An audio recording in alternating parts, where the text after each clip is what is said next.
Quando ser bom não basta. Parte 2. Jesus e a verdade acerca da liberdade. Capítulo 6. De volta às bases, iniciando de forma correta. Pois como pela desobediência de um só homem, muitos foram feitos pecadores, assim, pela obediência de um, muitos serão feitos justos. Veio, porém, a lei para que a ofensa abundasse, mas onde o pecado abundou, superabundou a graça, para que, assim como o pecado reinou pela morte, também a graça reinasse pela justiça para a vida eterna, mediante Jesus Cristo, o nosso Salvador. Romanos, capítulo 5, versículo 19 ao 21. Quando um time de futebol começa a perder um sem número de jogos, seus jogadores voltam a praticar os fundamentos do jogo. Se estes não estiverem corretos, o time certamente não conseguirá ganhar o jogo. Dei uma aula de natação e mergulho por muitos anos, e ainda me lembro de um jovem chamado Billy. Este queria ser como os grandes campeões, sem treinar os fundamentos. Dia após dia tentava fazê-lo entender que para nadar de forma correta, ele deveria manter sua cabeça na posição certa. Se sua cabeça entrasse na água de forma correta, então o resto do corpo estaria correto, ou pelo menos melhor do que antes. Billy mergulhava, dava uma barrigada e então saía da água perguntando ansiosamente: "Sr. Brown, meus pés estavam juntos?" Billy, não me interessa a posição dos seus pés. O importante é que a sua cabeça esteja posicionada de maneira correta. Fazendo isto, tudo vai dar certo. No próximo mergulho, ele se colocava na borda da piscina e se concentrava. Mergulhava e então, mais uma vez, confundia tudo. "Sr. Brown, minhas mãos estavam juntas?" Billy respondia frustrado: "Vou colocar uma coleira em você e puxar a sua cabeça para baixo." Pela 100ª vez, se sua cabeça estiver colocada corretamente, então todo o seu corpo ficará certo. Se sua cabeça não estiver na posição correta, nada mais vai funcionar. Isto acontece com a fé cristã. Se temos os fundamentos corretos, as chances de acertarmos no resto são grandes. Então vamos falar de fundamentos. Dando algumas definições. Em primeiro lugar, vamos definir alguns termos. Isso me pode parecer redundante se você já é um cristão de longa data, mas pode ajudar ao povo da família da fé. Primeiro, vamos examinar o termo justificação. A justiça traz consigo conotações fortes. Significa colocar as coisas em ordem ou em pratos limpos. Justificação é, portanto, o processo pelo qual nos tornamos corretos. No cristianismo, justificação pela fé é a doutrina bíblica que ensina que quando recebemos a Cristo, somos reconciliados com Deus e nos tornamos retos perante Ele, somente através do sacrifício de Cristo. Você já ouviu a história do juiz que teve que julgar o seu filho por estar dirigindo embriagado? O juiz, querendo cumprir a lei, multou seu filho com alto valor. Quando saiu do tribunal, ele próprio pagou a alta fiança que tinha determinado. Foi isto que o Pai fez por nós. Deus pagou essa fiança, cujo valor nunca poderíamos pagar, enviando seu Filho para remir nossas culpas na cruz. O segundo termo com o qual estaremos trabalhando é a santificação. Santificação vem de uma palavra que quer dizer tornar santo, ou ser separado para um propósito especial. Do ponto de vista cristão, significa o processo pelo qual um cristão é separado perante Deus para se tornar mais e mais parecido com Cristo. Quando você se tornou cristão, foi separado como propriedade exclusiva de Deus. Pedro afirma: "Mas vós sois geração eleita, o sacerdócio real, a nação santa, o povo adquirido, para que anuncieis as grandezas daquele que vos chamou das trevas para a sua maravilhosa luz." 1 Pedro, capítulo 2, versículo 9. Você é santificado pelo simples fato de ter se tornado cristão, mas cresce em santidade e santificação. O tornar-se como Cristo é um processo que John Wesley definiu como caminhando para a perfeição. O terceiro termo é graça. Alguém disse que a graça não é uma loura de olhos azuis. Graça é o presente de Deus em favor daquele que crê. Um pai apanhou seu filho fumando e advertiu: "Você sabe que estou triste. Sempre lhe falei que você seria punido se fumasse, e agora você merece apanhar." Então o pai apanhou sua cinta e começou a bater no filho. Depois da primeira cintada, ele o mandou para o seu quarto. Pouco depois, subiu as escadas até o quarto do seu filho e perguntou: "Você gostaria de sair e tomar um sorvete?" Enquanto estavam sentados na sorveteria, o pai falou: "Você sabe que quando o apanhei fumando, você merecia 3 cintadas." "Sim, senhor." "Você notou que lhe bati apenas uma, não foi?" "Sim, senhor." "Filho, isto é misericórdia, e eu quero que se lembre desta lição. Está gostando de sorvete?" "Sim, senhor." "Filho, o sorvete é a graça. Lembre-se disso também." As boas novas. Vamos continuar falando sobre os fundamentos. Em capítulo anterior, vimos que a verdadeira fé cristã caminha bem perto da heresia. Permita-me citar o comentário de D.M. Lloyd Jones sobre Romanos capítulo 6, versículo 1, onde Paulo diz: "Que diremos, pois? Permaneceremos no pecado para que a graça aumente?" Há um perigo na doutrina da justificação pela fé. Perigo que ocorre se ela for mal interpretada. Ao tomar conhecimento desta doutrina, as pessoas poderão dizer: "Ah, existe um homem que não nos encoraja a ter uma vida reta. Parece dizer que não há valor em nossas obras. Ele diz que nossa retidão é como farrapos." No entanto, o que ele está dizendo é que não importa o que você faça, você pode pecar o quanto desejar. Notamos como a mensagem da justificação pela fé pode se tornar perigosa, assim como também a mensagem de que a salvação vem inteiramente pela graça. No entanto, se nossa geração não expõe esse tipo de cobrança e a este tipo de mal entendido, é porque não estamos na realidade pregando o Evangelho.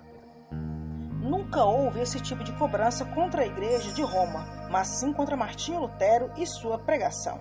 A Igreja Romana dizia que Martinho Lutero havia mudado a doutrina para justificar seu casamento, sua lascívia e outras coisas mais. Este homem, diziam, é um antinomianista e isto é heresia. Esta é a verdadeira cobrança lançada sobre ele. Foi também lançada sobre George Whitefield, 200 anos atrás. Esta é a cobrança que o cristianismo formal, acabado, se é que isso existe, tem feito sobre a mensagem incisiva de que Deus justifica os crentes. Justifica os descrentes e que somos salvos não pelo que fazemos, mas a despeito disto, inteiramente e somente pela graça de Deus através do nosso Senhor e Salvador Jesus Cristo. Isto é o que eu penso, crendo ser de grande importância para os pregadores. Se os seus sermões sobre salvação não têm sido mal interpretados no que tange a esta doutrina, então será melhor que você os reexamine. Que haja certeza de que a verdadeira mensagem da salvação que é oferecida no Novo Testamento aos incrédulos, ao pecador e aos inimigos de Deus está sendo pregada. Quando essa doutrina da salvação for verdadeiramente apresentada, sempre correrá o risco de ser mal interpretada. Quando falamos acerca das bases da fé cristã, falamos sobre algo perigoso, as reais boas novas da vinda de Cristo ao mundo. Houve uma vez um rei que se agradava muito de sua função. Ele gostava de sentar-se no trono para tomar decisões. Gostava de morar no castelo, de visitar vilas, cidades do reino, de encontrar seus súditos. Gostava da autoridade do poder porque podia usar tudo isto em benefício do seu povo. Seu povo também o amava como rei por ser benevolente e sábio. O povo sabia que podia confiar no rei. Por sua sabedoria, seu reino era próspero e vivia em paz. Quando nasceu o príncipe herdeiro, houve uma grande comemoração. Todos tinham certeza de que o rei seria também um bom pai e que o herdeiro seria tão bom e sábio quanto seu pai. O rei amava seu filho mais que a sua própria vida. Ele gastava tempo com ele. Todas as tardes, após o seu trabalho, ele brincava e passeava com o príncipe pelo jardim do palácio. Só a ideia de se encontrar com o filho o fazia sorrir e trabalhar melhor. Mas um dia o príncipe se perdeu. Este foi o dia mais trágico da vida do rei. O príncipe amava seu pai tanto quanto ele o amava e não tinha a intenção de fugir. Nesse dia, seu pai esteve muito atarefado e se demorou para vir encontrá-lo. O príncipe então foi ao jardim sozinho, foi se afastando do castelo, embrenhando-se na floresta, até estar completamente perdido. A princípio, ele manteve a calma, certo de que seu pai o encontraria. Com o passar do tempo, ele começou a entrar em pânico, começou a correr na mata, rasgando suas roupas e ficando todo sujo de lama. De vez em quando, ele entrava num vilarejo, mais parecendo um mendigo do que um príncipe. Quando ele dizia: "Senhor, eu sou o filho do rei, será que o senhor pode me ajudar a chegar em casa?" O homem ria e dizia: "Claro, garoto, e eu sou sua esposa." "Mas você não entende", continuava o menino. "Eu me perdi e não consigo encontrar o meu pai." A maioria das pessoas simplesmente ignorava o garoto ou caçoava dele. Logo o menino começou a pedir esmola para poder comprar algum alimento e não morrer de fome. Nesse meio tempo, no castelo, o rei passou a noite sem dormir e pela manhã suspeitava de que o seu filho havia sido raptado e então temia não vê-lo nunca mais. O rei reuniu seu exército, ofereceu grande recompensa pelo seu filho, mas mesmo assim o príncipe não foi encontrado. As horas tornaram-se dias, os dias semanas, as semanas meses e os meses anos. O menino cresceu e tornou-se um jovem forte. No princípio, ele ainda achava que era filho do rei, mas com tantas pessoas rindo e dizendo o contrário, ele acabou pensando que tudo não passava de um sonho. Com o passar dos anos, acabou se esquecendo de sua origem e até do seu sonho. O jovem príncipe envolveu-se com más companhias. Ele possuía características de liderança que só um príncipe possui, e então tornou-se líder entre os bandidos, vindo a ser um dos criminosos mais procurados do reino. Um dia, ele foi levado preso e o rei descobriu ser ele seu filho. A princípio, ele nem conseguiu acreditar, mas tudo levava a crer ser esta a verdade. Então, ele se encontrou face a um grande dilema. O rei justo e bom amava o seu filho, mas também tinha conhecimento dos crimes terríveis que o jovem príncipe cometera. O príncipe foi trazido ao julgamento, sendo condenado a morrer por seus crimes, então jogado na masmorra do castelo para aguardar a sua execução.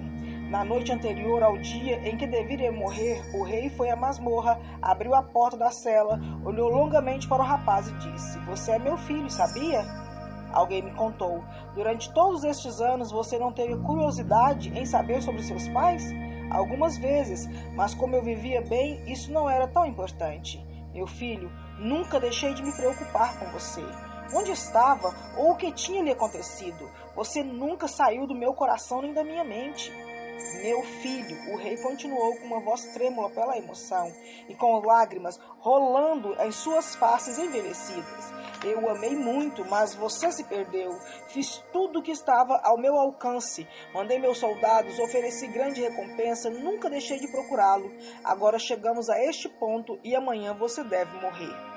Mas, filho, decidi que vou deixá-lo livre."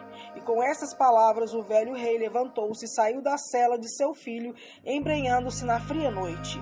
O jovem dirigiu-se à porta da cela e atestou.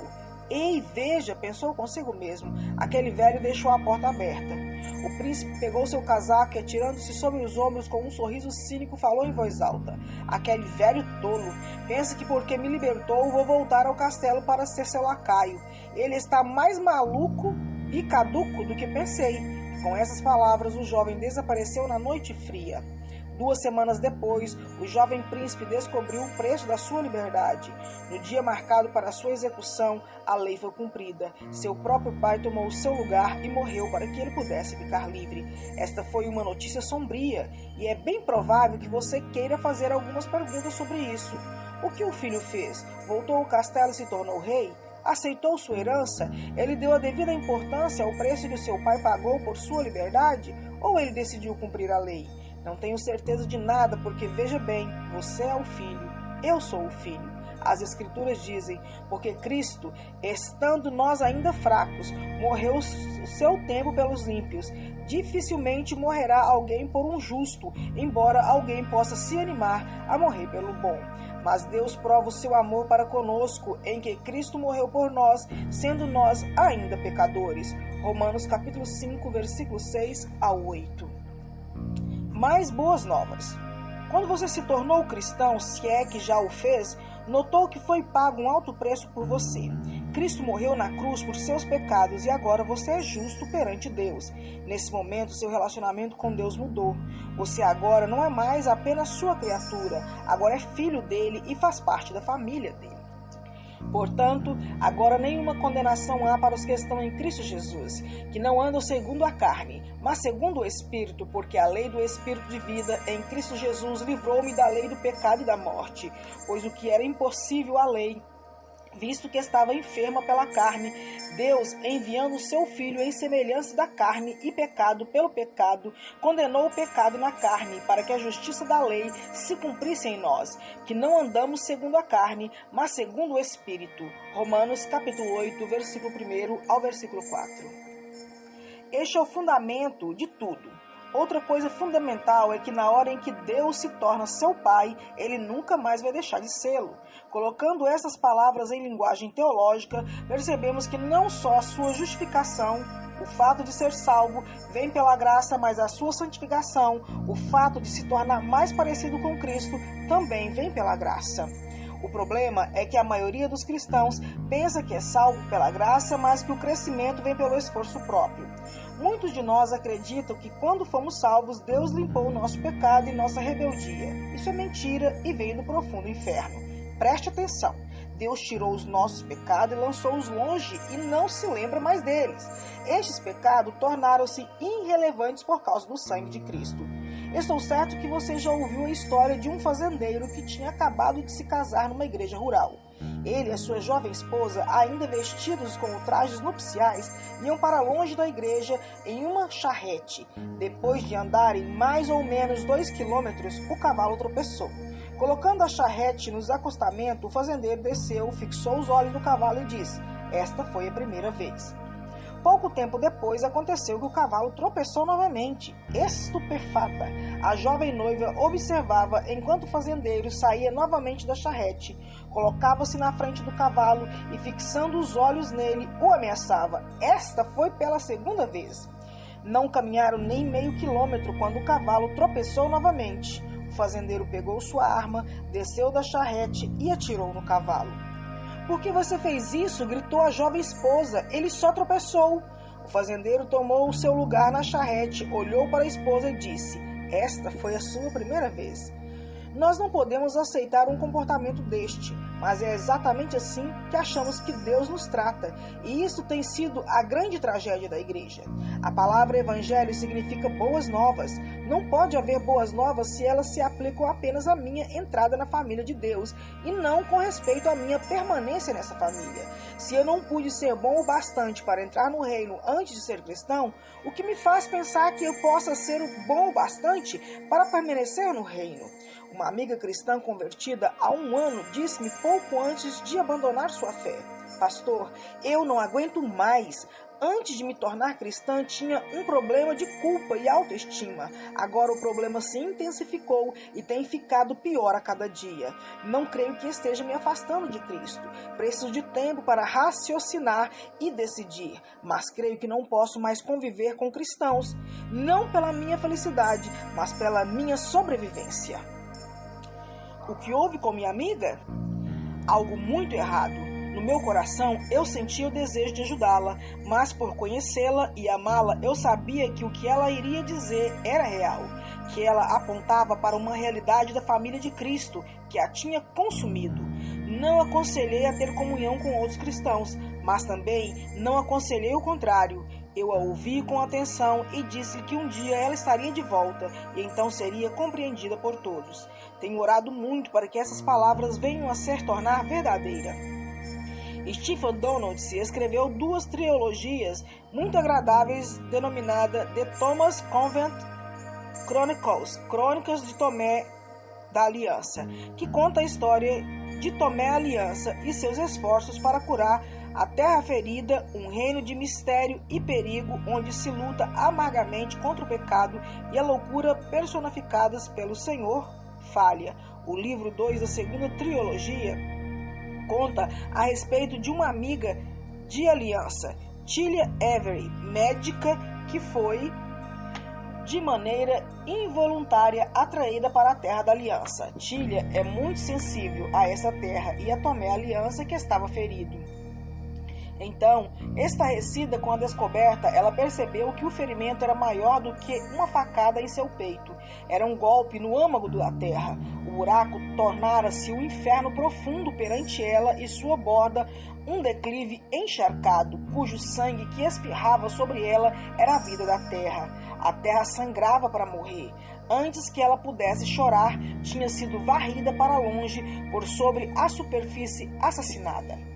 Semanas atrás, fomos gentilmente cumprimentados por alguém. Um homem aproximou-se de mim dizendo: Pastor, o senhor não me conhece, mas tenho frequentado esta igreja por mais ou menos 6 meses. Sempre fico na última fila prestando atenção. Não me envolvo mais com os trabalhos, porque na última igreja que frequentei fui muito machucado. Então fico lá, no último banco, escutando a pregação, os risos, as brincadeiras, e tenho sido gradativamente curado dos meus ferimentos, tristezas e marcas. Sua igreja é um local de cura e eu quero agradecer por isto. É para isso que há igreja. Vivemos numa terra ferida, usando as palavras simbólicas de Donaldson. Vemos com espanto que a igreja, a terra de Deus, não é nem um pouco diferente, pois com os nossos espíritos estreitos, sem amor e cuidado e que não trazem perdão, temos fechado as portas àqueles que não têm para onde ir. Cada vez que o povo de Deus é separado da medicina redentora da graça, machucamos a terra criada e cultivada por Deus para os seus.